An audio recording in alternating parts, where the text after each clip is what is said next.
Hi everybody, welcome to Shivers. Today we're doing a double movie review of two newer-ish movies. Ones that I just came across while I was perusing on my own and I can't stop talking about them. So may as well do a review for them. We're going to do the breakdown of movie number one pretty much at that halfway point. So if you don't want any spoilers for that, fast forward to the middle. If you don't want any spoilers for the second movie, fast forward to the end for just the rating.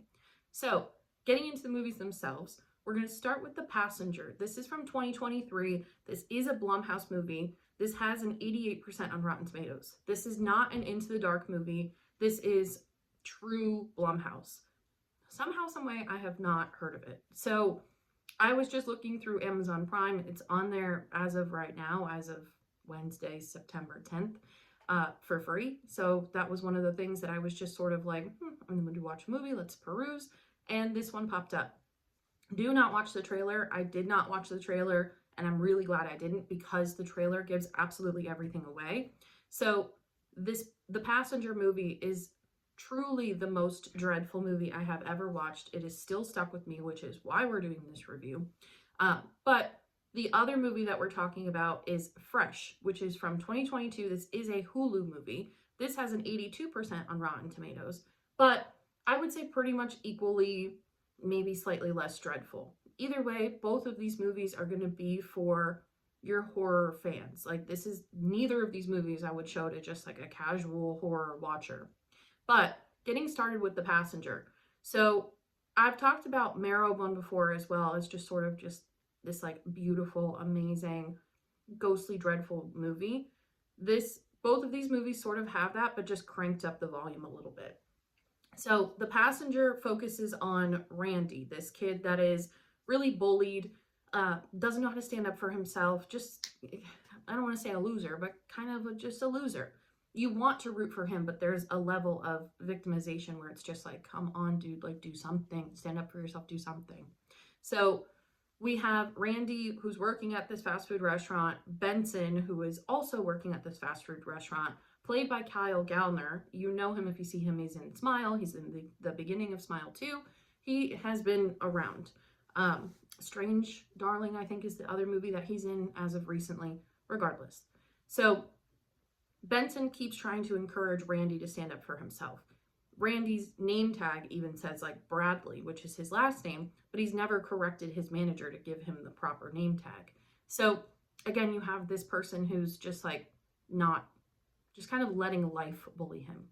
So there's these two people, Chris and this other girl, who also work at the fast food restaurant, and they're just your stereotypical like jock and bitch, basically.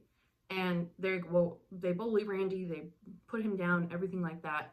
And right before they're about to open for the day, there's this really old hamburger sitting underneath one of the tables.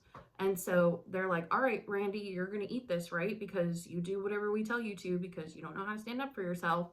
And Benson is in the background. He's basically like, do not do this. Don't eat that. Don't let them talk to you like this. Can you please just stand up for yourself?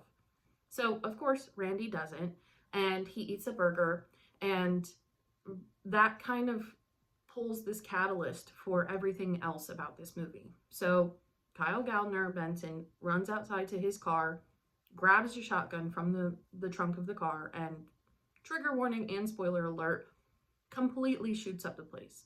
So this is the most realistic scene outside of We Need to Talk About Kevin that I've really ever seen. And I know that they kind of bleed into that same vibe, but it is so realistic that's why I keep talking about this movie, because the dread is there because of the subject matter, but it is also there because of just the high quality of how they've done this scene.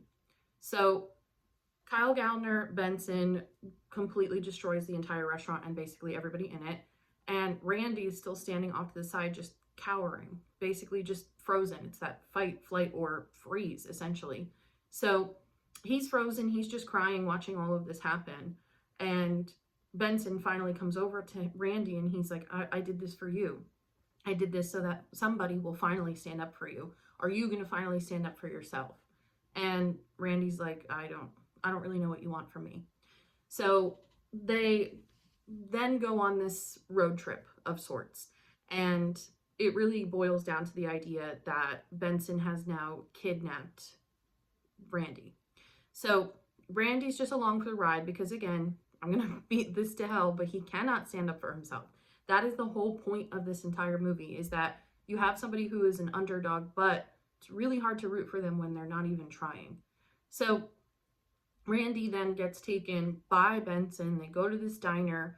There's a lovely waitress at the diner, and she sees how sort of fragile Randy is, and also all the blood that's on their shirt.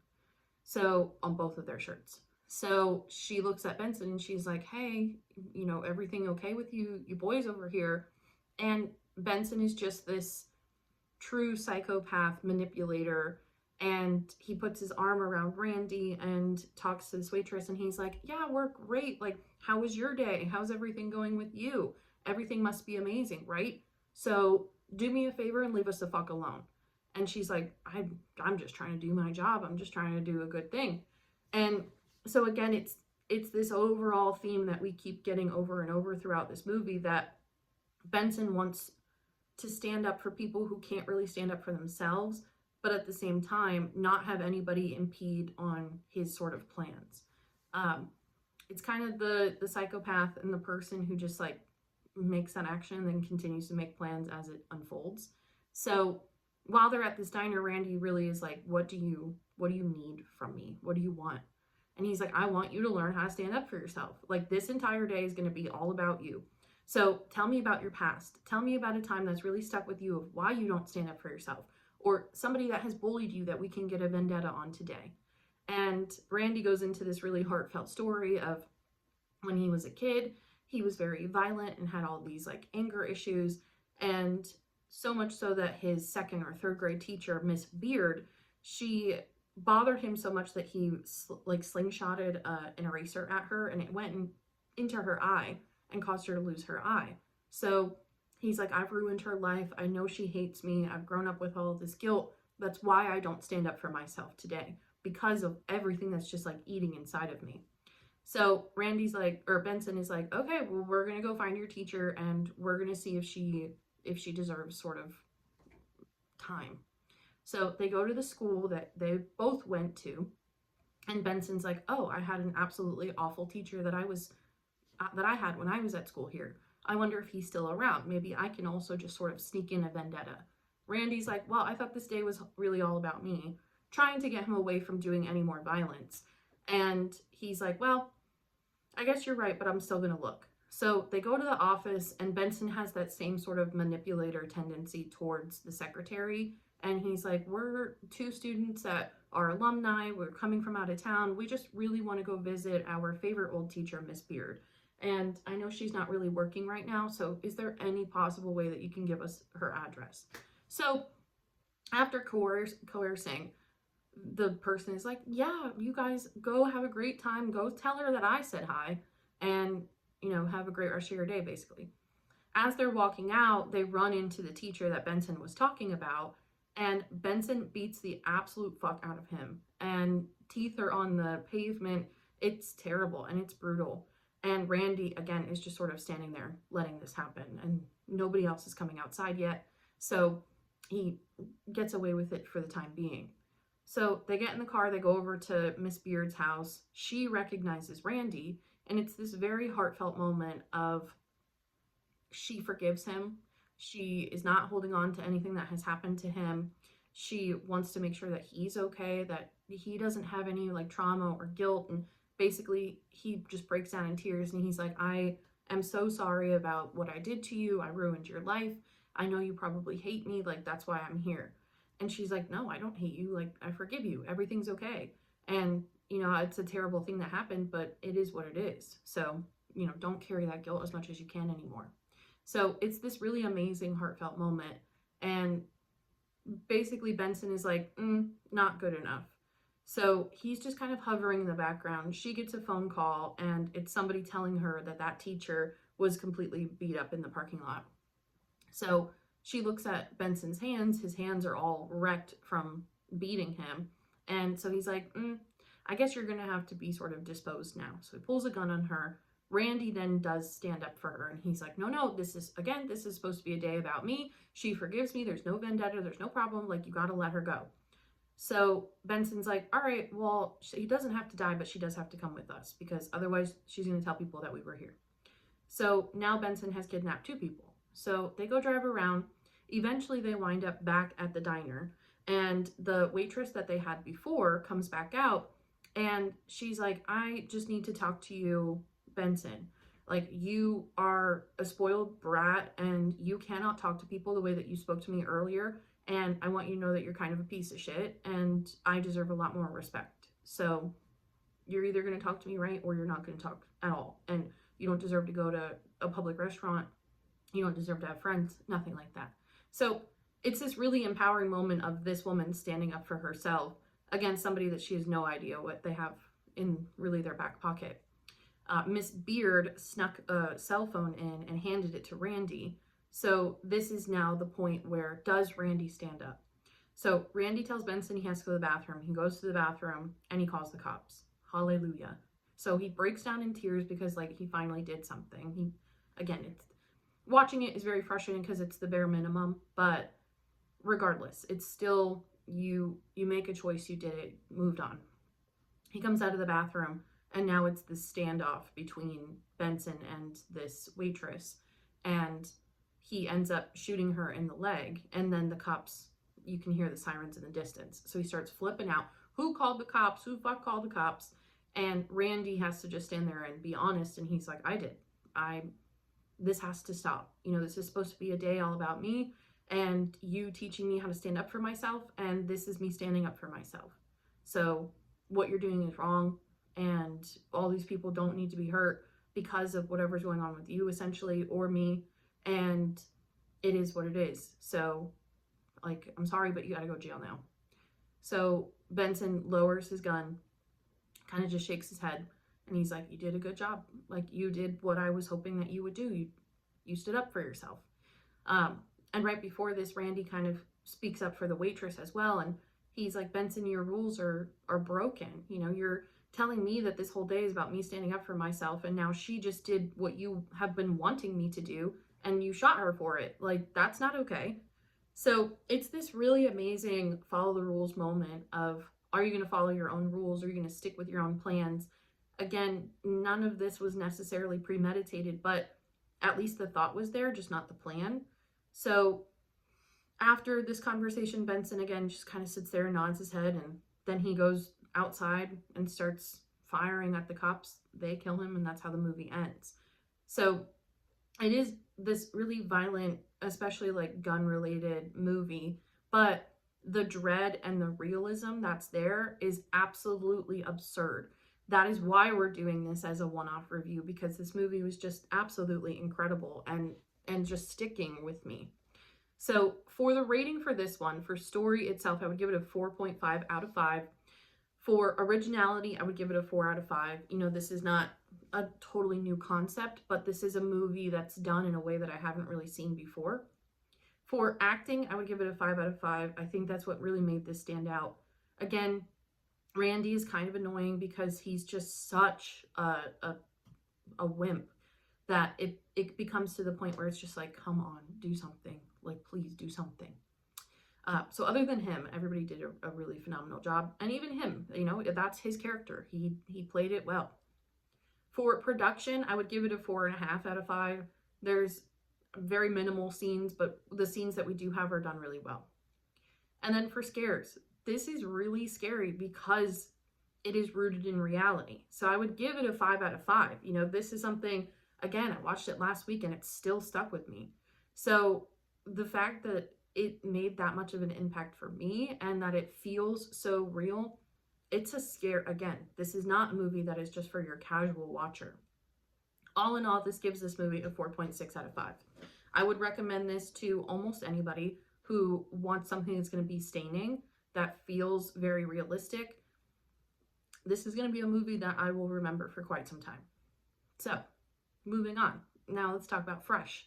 This is a Hulu movie. Another one that I did not watch the trailer for. I watched the trailer after I watched the movie, and you know, it doesn't give anything away, but it's this is just kind of a peruse choice as well. Again, this is from 2022. This is a Hulu movie. I'm always very skeptical about Hulu movies. They're truly hit or miss. This one is an absolute hit. So we focus on this girl, Noah. Let me also preface the fact that this movie, for me, touches a little bit deeper than it would for other people because this is very relevant to my own life. So I think that is also why this makes more of an impact and why I'm including this. This is not going to be as transferable as The Passenger. Just putting that out there. So for Fresh, we focus on this girl named Noah. She's late 20s, maybe early 30s, going on all these dating apps, trying to put herself out there and just having terrible luck, you know, just like the rest of us. And so she keeps going on these dates. Dates are terrible. The messages on the apps are terrible, just getting random pictures from all these people in the middle of the day. You know, again, been there, done that. So I'm over it. So already, from my perspective, I'm already connecting with this main character. So she's talking to her friend Molly, who is really the person who's this like sage advice person on the side throughout the entire movie. And her friend is sort of like, give up dating. Don't worry about it. Just go out, have a good time, and let yourself have fun. So Noah then goes to the grocery store, runs into this really random man who is trying to talk to her about grapes, essentially. She's in her sweats. She's, you know, kind of like how I'm dressed, you know, just like a hoodie and hanging out. And he walks up to her and he's like, hey, have you ever had cotton candy grapes? Like, these grapes are absolutely incredible. I'm buying a whole new bag for my sister and my niece. This is just the best. Like, you've got to have these grapes. And she's like, okay, weirdo, like, I'm not gonna eat grapes out of your hand in the middle of the grocery store. And he's like, yeah, I get how weird that is, but I'm telling you, like, it's worth sneaking a grape. So they essentially sneak grapes from the bag in the middle of this produce aisle. And she's like, yeah, I get what you're talking about. Like, still has that air of caution, which again makes it feel pretty realistic. It's a little too unrealistic because I think anybody in their right mind would kind of like walk away from him. But it's the idea that he's kind of charming and funny, and now they have this sort of secret between themselves, which is cute. So it's this very like cute, heartfelt moment. He then ends that conversation. He's like, I know that this is sort of out on a limb, but any chance that I can have your number? Like, this is just, I like having real conversations and I like meeting real people, and you kind of feel real. So she's kind of like, you know, screw it, why not? So she gives him her phone number. They then, it's like fast forward, they go on a couple of dates. Everything is good, the chemistry is there, and then we get into the real meat and potatoes of this movie. So it is really this stereotypical thing of Noah is talking to that Molly friend, and Molly is like, all right, what's his name? You're kind of smitten, and so I want to just kind of be the person to remove myself from that situation and show you the logical side of all of this. Like, what's his name? What's his social? How do you find him? And she's like, oh, he's not on social media. And she's like, okay, girl, red flag. Like, everybody's on social media these days. So Molly does all this digging, and she's like, I think he has this like secret family. Like, I think that this is sort of his vibe. And Noah is like, no, I think you're just jealous. You're just mad that I finally met somebody, and don't ruin this for me. So again, it feels very realistic. I've had these conversations myself with people, with friends that are trying to look out for me. And, you know, it's just like, it's finally clicking. It's finally working. Just let me have this. So Noah knows on some level what she's doing is kind of stupid, but Steve is like, okay, I want you to finally come over to my house, and I want you to be able to like spend the weekend there. It's up in the mountains, so there's really no service, but I promise you we're going to have a great time. So again, red flag, red flag, red flag. But Noah is like, at this point, I don't care. I've been on all these terrible dates. Let's just go see it. So Noah shares her location with Molly, which at least is smart on that part. And all of this time, Steve has told us that he is a plastic surgeon. So they get to this house that's up in the mountains in the woods, and it is stunning. The art is on the walls. The house is modern. It is beautiful and amazing. And so Noah is like, wow, like, I guess you really are a plastic surgeon because this house is absolutely bonkers. So They go through the house. He's like, I want to cook you dinner. This is going to be a great weekend. It's going to be a great night. Everything's awesome. So he's like, go walk around, make yourself at home. All is good. So she goes and walks around, and then she comes across this room. This is where we have spoiler territory. So fast forward if you don't want to hear any of this. So she walks over to this room. There's no windows. There's only one sliding door in and out. And he comes and stands behind her. And she's like, so what the heck is this room? And he's like, well, unfortunately, you kind of know what's coming next. And she's like, what are you talking about? So he opens the door all the way. There's a bed. There's a handcuff against the wall. Again, there's no windows. There's no nothing. It's just this blank red room with a mattress, a pillow, and a handcuff.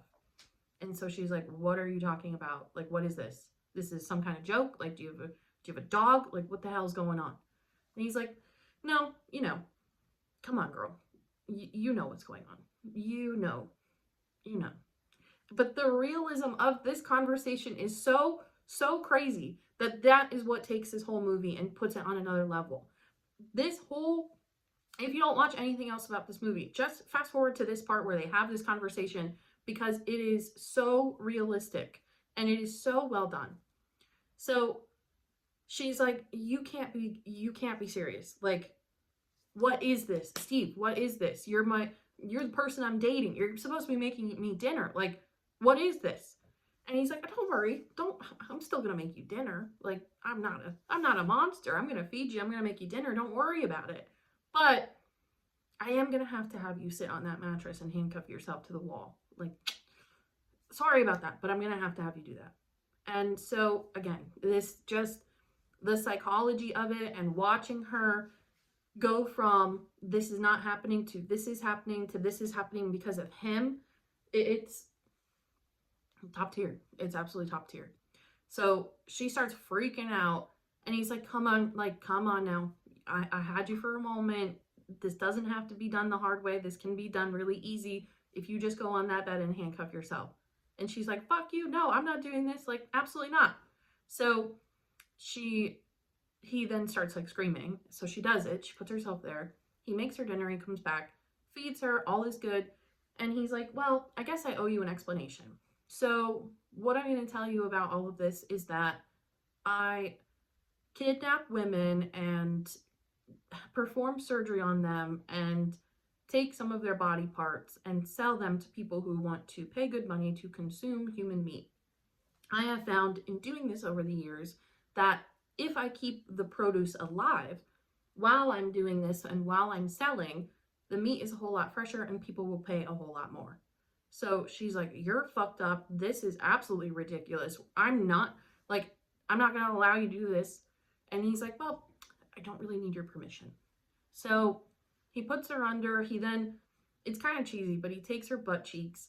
And that's the first thing that goes. And so it's kind of a human centipede moment because now she can't stand up and run away or walk away. So she's just crawling around. She is able to talk to other people through the vents. And so she's listening to all these other women tell their stories. All in the background, Molly is kind of doing her own digging on the side and finds out that he does indeed have a secret family. She goes and visits the secret family, and to the wife, who is one of the characters or actors that is in The White Lotus season 3, to the wife, she's like, I think, girl to girl, your husband is sleeping with my friend. And, I don't know where my friend is. I haven't heard from her. The location kind of showed me that she's somewhere up here. Do you guys have a secret house or like another house or a vacation house or something that he would have taken her to? So the wife is like, oh my God, this is news to me. My husband will be home pretty shortly, so maybe you can ask him yourself. So he comes home. It is indeed Steve. And he's like, who are you? And she's like, I'm looking for my friend Noah. And he's like, isn't that a shame? You should have just let that go. So then he snatches Molly. So Molly, Noah, and all these other people are now stuck in his sort of secret house. His wife does know about it. She evidently has been part of it because she removes part of her leg as like a prosthetic. So there's all of these people at play. We do have a couple of really cheesy scenes after this of him like cooking the food and dancing. And so that's where it loses me a little bit. But we then have him have this very romantic dinner with Noah, and he's like, I do care about you. Like, everything that I've said, everything that we've done, that doesn't negate anything. So I still want to make you dinner. I still want to have a good time with you. Just sorry about the circumstances. So very smartly on her part, she decides to play along. And she's like, oh, I would love dinner. Would love to be able to get dressed and sit with you and have a good time. So he buys her this really stupid pink dress, and they then have dinner. And he's like, I want you to be able to try what I'm selling. So he cooks human meat for them for dinner, and she eats it, and she's like, this is interesting. Like, not necessarily a texture or a palette that I would enjoy, but regardless, like, thanks for letting me try it. And she's like, can I ask you who it's from? And he's like, I would never make you eat yourself. That's crazy. This is from Hannah or Donna or whatever. So the person that they're eating is the girl who's in the room directly next to Noah. So she keeps her composure. She does a great job. And then once she goes back to her room, she throws up all her food, which again, it just shows that she's really in this for the gameplay of it, which is great. So we then continue on. We see that he's about to operate on Molly, and Noah has this opportunity to essentially escape. So she finally fights back against Steve and uses the fact that she knows that he's in love with her to her advantage, knowing that this is more than just, she's not just another person that he's basically collecting. So she then uses this to her advantage. She attacks Steve. She gets the girls. They go run in the woods. Steve and his wife are now running after everybody who has now escaped. They get one person, but then Molly is able to kill the wife, and it's this opportunity to really take hold of Steve and really reclaim their power. So Steve is done for, and Molly and Noah get to kind of go off into the sunset in a way. So at least it's a decent ending, but really what grabs me for this whole movie is just that whole middle section in particular. So getting into the rating itself, for the story itself, I would give it a 4.5 out of 5. I think being able to have all of these different elements play really well together is something that carries this movie. For originality, I would also give it a 4.5, 4.5 out of 5. I think that, we've seen a lot of like kidnapping movies and bad dating movies, of course, but being able to blend this into a movie and a story that feels pretty authentic with somebody who has the skill set to be able to perform the surgery, to be able to keep these people alive, things are really thought out. I've bitched and complained before about movies that work, but they don't have enough lore or thought and planning behind them. This is one of those that does, so it's great. For acting, I would give it a 4 out of 5. Again, I think the cheesiness of him sort of dancing around the kitchen, cooking and doing stuff like that, it pulls me out of it a little bit. I understand that it makes us want to see him a little bit more in this crazed light, but I think it's not really needed. For production, I would give it a 4 out of 5. I think it feels like a good movie, doesn't feel low budget, but we don't really have a whole lot of change of scenery. So there's not much, again, just a plain red room with a mattress, just a regular kitchen. We do have the beautiful house, so that's what's there. But yeah. And then for scares, this is why I'm pairing this with The Passenger, because for scares, I would give it a 4.5 out of 5. It feels really realistic. And again, this one hits a little bit closer to home for me because this is something that I live with on a regular basis. And hopefully it will never get to that point where somebody's taking me into a red room and cutting off my butt cheeks. But regardless, it feels really scary. It feels that it's that fear of, if I keep going on these dating apps and if I keep going out on dates and meeting these people that I don't know, you never know what people are capable of. So with all of that said, this movie gets a 4.3 out of 5. Again, The Passenger gets a 4.6 out of 5. I really love both of these movies. They were really big surprises for me, which is why we're doing this sort of one-off middle of the week longer review. But I think they're both really worth watching.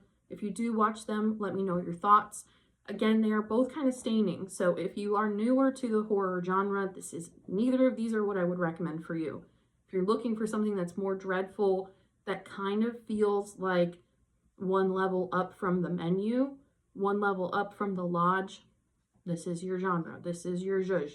So let me know what you think. If you do watch them, thank you as always for your support, and I will see you next week.